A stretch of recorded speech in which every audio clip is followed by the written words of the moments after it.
Yo, Speak Low Poetry, continuing our series on Ariel. Today, it's Ariel as Percy Shelley. The first Shelley of the British baronetcy composes lines from The Tempest in his legal correspondence, which are passed on to his grandson, the young, aspiring Percy Shelley. In his literary aims as an activist poet, Percy identifies deeply with Ariel's ethereal, rebellious nature, yearning to be free. Percy Shelley was often described as otherworldly, even Ariel-like in his voice and demeanor, a spirit of fiery political renewal and private transcendence. He took the rational ideals from the Enlightenment and early Romantics and infused them with imagination and passion, transforming them into poetic forces of liberation. Through thunder, song, wind, and dream, Shelley as Ariel becomes a visionary embodiment of transformation, freeing perception from limitations, offering hope against the gravities of tyrannies.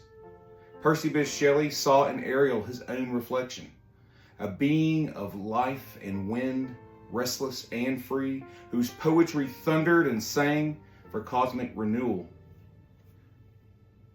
He was called Ariel by those closest to him, and in his short life, he is transfigured, his suffering into song. His boat, his last vessel, bore the same name, Ariel, gliding toward liberation, over water, and into myth.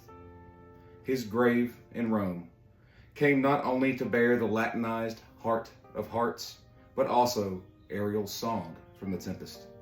Nothing of him that doth fade, but doth suffer a sea change into something rich and strange. His Mary Shelley commissioned those words. In her grief, she saw her Percy not in the earth, but in light and wind and waves and webs of light. Ariel became not only a name, but a mode of being in Shelley. Mary, as though speaking to his Ariel spirit, imagines her Percy transfigured into the Italian sunset, spiritualizing matter, his dark and his light united with nature. Mary writes, "The wife of time no more, I wed eternity. The stars alone behold my tears, and the winds only drink my sighs." To close, Ariel as Percy Shelley in this series, a soliloquy from Shelley. Storm clouds rise on the Ariel shore.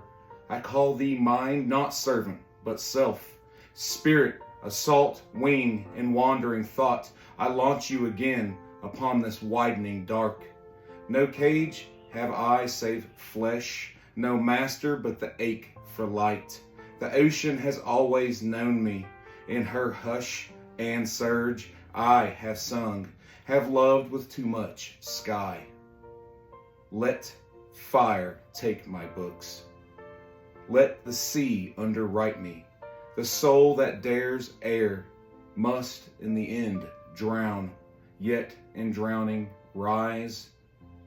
Farewell, my verse. Become wind.